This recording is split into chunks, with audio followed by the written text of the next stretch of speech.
আজ ছিল 19শে ফেব্রুয়ারি, রাত 11টা।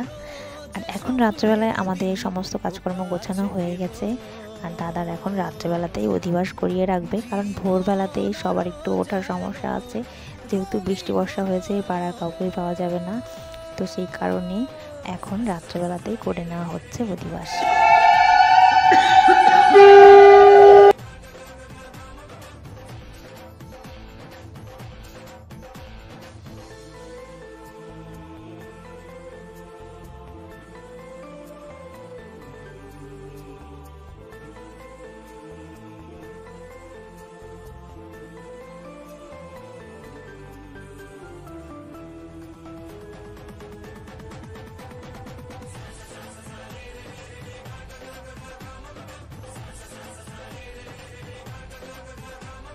ভগবানকে সাক্ষী রেখে মা বাবার আশীর্বাদ সহ দাদার নতুন জীবনের পথ চলা শুরু হয়ে গেছে।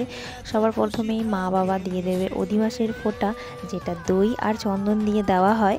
আমাদের মধ্যে এই নিয়মটাই হয়, বাকি অন্যান্য জায়গায় অন্যান্য নিয়ম দেখতে পাই।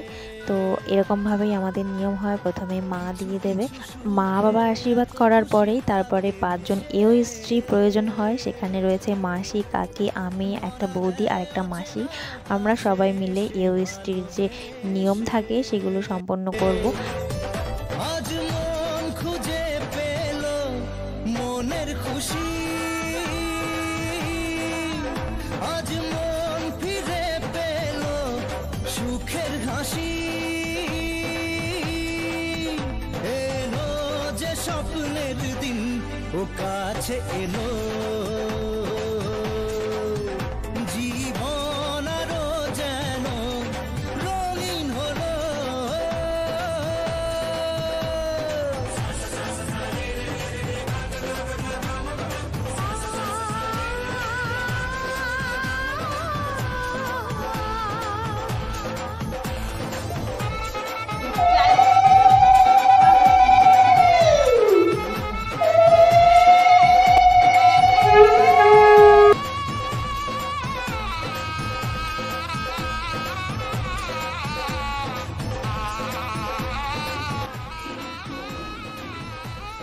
মা বাবা আশীর্বাদ করে যাওয়ার পর এখন 5 জন এও স্ত্রীর কাজ শুরু হলো।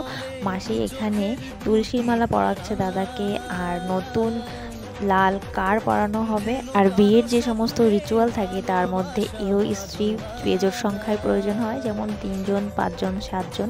তো আমরা 5 জনই ধরেছিলাম। আর এই সমস্ত কাজ নাকি ছেলের মা বা মেয়ের মারা করতে পারে না, তার জন্য মাসি, কাকি, এরা, বৌদি, বোন, এরা মিলেই করে। তো আমরা সবাই মিলে এও স্ত্রীর কাজগুলো করছি। আজ মন জেনে নিল বাঁচার মানে, আজ মন সারা দিল খুশির গানে। এলো যে স্বপ্নের দিন, ও কাছে এলো জীবন আরো যেন।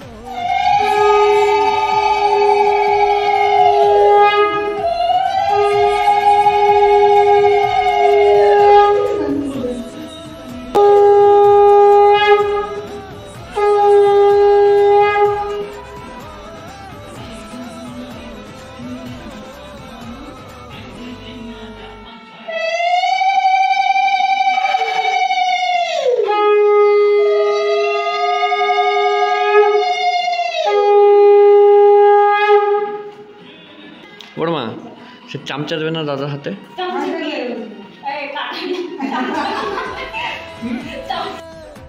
বাঙালির নিয়ম মেনে দাদার রিচুয়ালটা কমপ্লিট হলো। আর দাদাকে এখন হাতে তুলে দেওয়া হচ্ছে মাছ কাটারি, যেটার মধ্যে লোহা থাকে। এটা বিয়ে না হওয়া পর্যন্ত সাথে রাখতে হবে।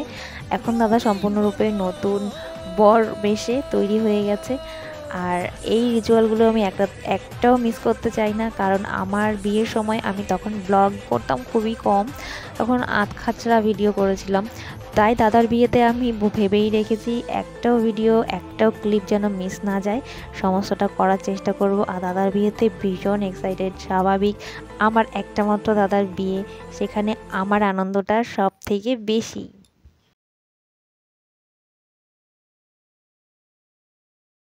পরদিন সকালবেলায় মানে বিয়ের দিন সকালবেলাতেই বাড়ির এইরকম পরিবেশ। এখন বাজে কিন্তু সকাল 7টা। তুমি আমার একখান ছবি তোলো, তাই কি ভালো হবে? তাই হ্যাঁ, হ্যাঁ। তোমার ছবি তুলবো ওই ওই না তুলছি তোমার ছবি। ছবিখান পেয়ে তুমি সন্তুষ্ট থাকবে। হ্যাঁ হ্যাঁ হ্যাঁ। হুম। যখন দেখতে ইচ্ছা করবে তখন দেখবানি হ্যাঁ। ছবি।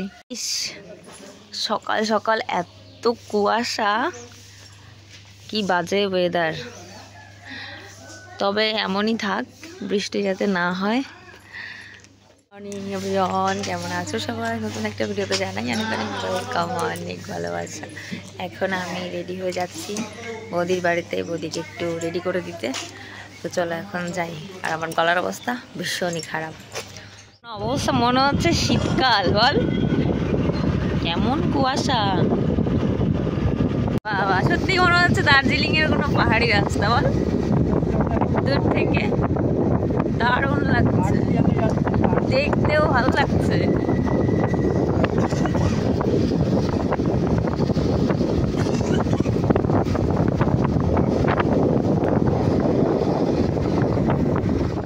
রাতে ঘুমাতে ঘুমাতে তো প্রায় ওই 1টা বেজে গেছে। সকাল সকাল আবার উঠে 7টার মধ্যেই বৌমনির বাড়িতে চলে এসেছি। বৌমনিকে বৃদ্ধির লুকে একটু সাজিয়ে দিতে হবে, তো সেই জন্যই চলে এসেছি। আর এইভাবে অনেক দিন থেকেই মনে মনে প্ল্যান করে রাখা হয়েছিল বৌমনি সাজবে। তো এখান থেকে বাড়ি গিয়ে তাড়াহুড়ো করে রেডি হয়ে এখন একটুখানি বরমশাইয়ের সঙ্গে লুচি তরকারি খেয়ে নিচ্ছি, কারণ এখন যাব সবাই মিলে জল আনতে। কারণ আকাশের অবস্থাটা খুব একটা ভালো নেই, তাই সবাই একটু তাড়াব্যস্তই করছে। আর বাড়িতে এসে দেখছিলাম সবাই রেডি হয়ে গেছে, শুধুমাত্র আমি রেডি হতে বাকি জল আনতে যাওয়ার জন্য। তো একটা মিনিটও লেট না করে তাড়াতাড়ি করে শাড়ি পরে রেডি হয়ে গেছি। হ্যাঁ সুন্দরী, হ্যাঁ সুন্দরী মামি।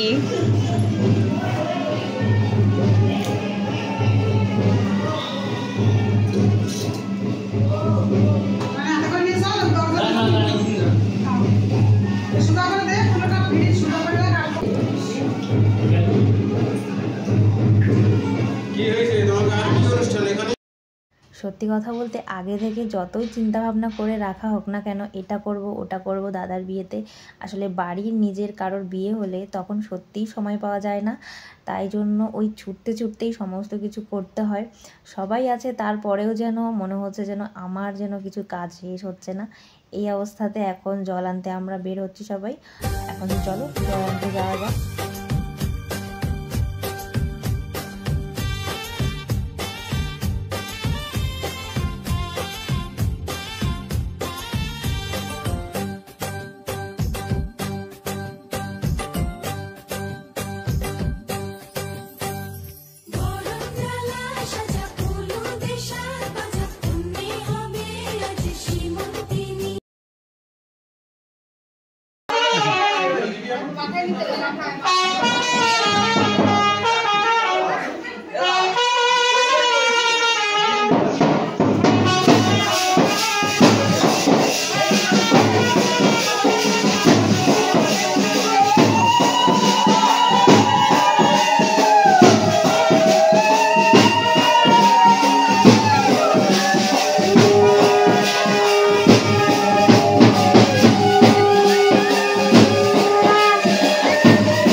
কেন? বৃষ্টি আসবে না, তারপর ফটো তোলা হয়ে যাবে না। আবার রেন। হবু বর এখন সেলফি তুলতে ব্যস্ত।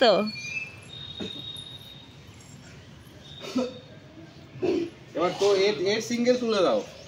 যে মুহূর্তে আমরা সবাই ছাদে এসে ফটোগ্রাফি করছিলাম সেই মুহূর্তটা কতটা ভালো ছিল। পেছনে সুন্দর ব্যাকগ্রাউন্ড করা হয়েছে গায়ে হলদির জন্য। আমরা ফটোশ্যুট করে নিচ্ছি, আর পরবর্তী কিছুক্ষণের মধ্যেই এই সুন্দর জিনিসটা একেবারে ভেঙে তছনছ হয়ে যাবে, কারণ বৃষ্টি এত পরিমাণে নেমেছিল, ঝড় বৃষ্টি উঠে গেছিলো, আর সবার মনটা ভেঙে একেবারে চুরচুর হয়ে গেছিলো। যাই হোক, ফটোশ্যুট করার পরে এখানে বৃদ্ধি করাতে চলে এসেছে দাদার, আর বৃদ্ধি করা হচ্ছে এখন। যেহেতু একই ব্রাহ্মণ আমাদের দুই বাড়িতেই করছে কাজ, সেজন্য আগে ওই বাড়ি থেকে করে এসে আমাদের বাড়িতে এসেছে। ওয়েদারটার জন্য সব একেবারে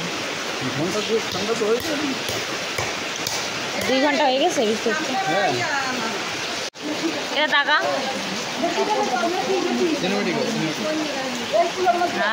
তোদের মতো হাত নাকি আমার? বৃষ্টিটা শুরু হয়েছে প্রায় ঘন্টা 2 মতো কন্টিনিউ চললো, হাওয়া বৃষ্টি, আর আমাদের বাধ্য হয়ে এই ভেতরে প্যান্ডেলের মধ্যেই আসতে হলো। সবার মনটা একটু খারাপ হয়ে গেছে, তো কি করা যাবে, যেহেতু বিয়ের দিন, এটা অন্য কোনো অনুষ্ঠান নয়, তো এগুলো তো সম্পন্ন করতেই হবে যেভাবেই হোক। ফটো তো পরেও তোলা যাবে, তো এর মধ্যে দিয়েই আমরা সমস্ত ব্যবস্থাই করেছি ফটো তোলারও আর মনটাকে একটু ভালো করারও। ভালো করে দে ভাই, এমন বসে থাকলেও খাওয়া যাবে না।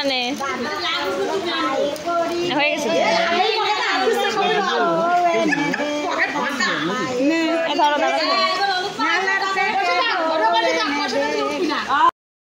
তবে শত বাধা বিঘ্নর মধ্যেও আমরা যথেষ্ট আনন্দ করেছি, আবার আনন্দ বজায়ও রেখেছি। তবে সমস্যাটা হয়েছে বেশি বৌমনিদের বাড়িতে, যেহেতু ওই বাড়িতেই আজকে মেইন অনুষ্ঠান, তো ওখানে একটু জল টল ঢুকে গেছে, অনেক সমস্যা হয়েছে।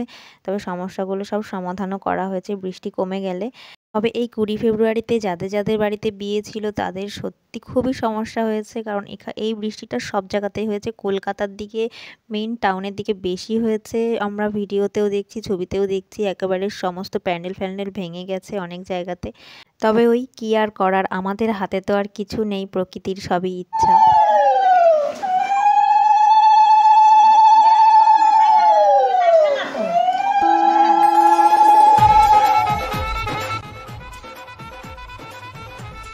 তো দাদাকে এখন আশীর্বাদ করতে চলে এসেছে বৌমনির বাপের বাড়ি থেকে, মানে বৌমনির বাবা, দাদা, কাকা আরও অনেকেই এসেছে।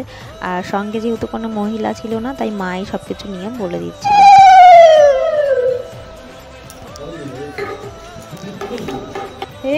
কি তুমি খাবা? মিষ্টি খাবা? মিষ্টি খাবা? মিষ্টি মিষ্টি, তুমি তো মিষ্টি। চিনি। হ্যালো হ্যালো বলো, হ্যালো বলো। দাদাকে সুন্দর একটা সোনার চেন দিয়ে আশীর্বাদ করে নিচ্ছে দাদা শ্বশুরমশাই। আর আমি আমার ব্লগটা এখানে এন্ড করছি। দেখা হচ্ছে পরবর্তী ভিডিওতে। টাটা, সবাই ভালো থেকো।